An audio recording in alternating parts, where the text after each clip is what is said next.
Meus amigos, o embaixador de Israel, no âmbito da ONU, das Nações, da Organização das Nações Unidas, é o representante do país de Israel naquela instituição, aquela instituição que era para ser uma instituição árbitra, uma instituição, vamos dizer, que atuasse de maneira imparcial, isenta, tentando de fato equalizar, tentando equilibrar o interesse de todas as partes, sobretudo tentando apaziguar, tentando resolver conflitos, vamos auxiliar na resolução de conflitos, mas sem tendências, pessoal. Sem tendências. Agora, sem tendências não significa biruta de asfalto. Sem tendências significa dar a César o que é de César. Ajudar a fazer justiça no cenário mundial. Vejam, e o que fez então o embaixador de Israel na ONU? A meu ver, de maneira bastante legítima e correta, ele se insurgiu, ele contestou, ele repudiou as declarações, mais do que isso, o posicionamento, a tomada de posição de nada mais, nada menos do que o secretário-geral da ONU, o chefe da ONU, o senhor Guterres, um português que é secretário-geral da ONU já há alguns anos, e esse senhor, em pronunciamento naquele plenário da ONU, na presença dos representantes dos países, inclusive os de Israel, o secretário-geral Guterres, ele disse, praticamente ele justificou o atentado do Hamas contra Israel. Disse assim, mais ou menos na literalidade, disse assim, que o Hamas fez não foi no vácuo.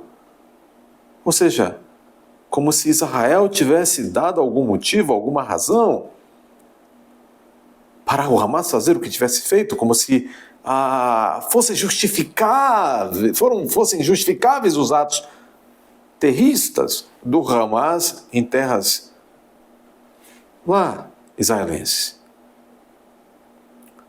Como qualquer pessoa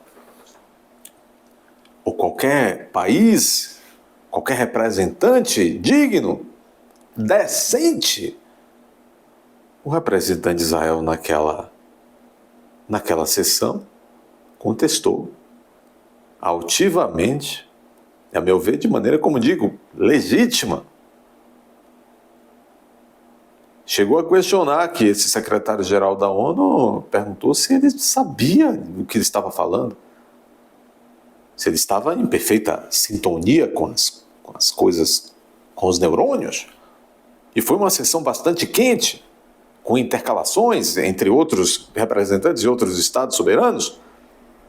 E após isso, quase que imediatamente, Israel preparou um requerimento à devida instância daquela instituição, exigindo, bom, na linguagem diplomática é pedir, solicitar, tal, mas praticamente exigindo a renúncia desse Guterres, secretário-geral da ONU. Porque com estas falas desse senhor, do secretário-geral da ONU, me refiro, ele, o secretário, perde as condições de atuar como árbitro de uma organização multilateral, porque praticamente ele está ali adiantando um juízo de relativização, está na moda, dos atos daqueles bandidos.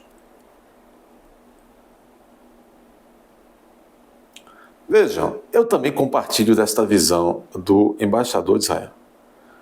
O secretário da ONU, naquele momento, perdeu todas as condições de credibilidade de continuar à frente da presidência dos trabalhos da ONU no que tange esse conflito de Israel e o Hamas, e talvez Israel e o Oriente Médio, e talvez, vários países contra países no mundo inteiro, se isso realmente sair do controle. É uma triste instituição, a Organização das Nações Unidas, vai seguir, muito provavelmente, o mesmo destino que teve a sua mãe, a sua antecessora, a chamada Liga das Nações, que foi criada para impedir o acontecimento de uma guerra, antes da Primeira Guerra, mas não conseguiu nada. Veio ali a Primeira Guerra Mundial e tudo mais. A Liga das Nações já era uma falência e a ONU, sua sucessora, sua filha, também não aprendeu nada, não aprendeu a nada. A ONU, hoje em dia, em muitos momentos, ela é mais fator de desestabilização das relações entre os países do que um fator, vamos dizer, que pudesse ser um fator de negociação, de busca de equilíbrio, de busca de serenidade. A ONU certamente tomará o mesmo caminho de desaparecimento que teve a Liga das Nações.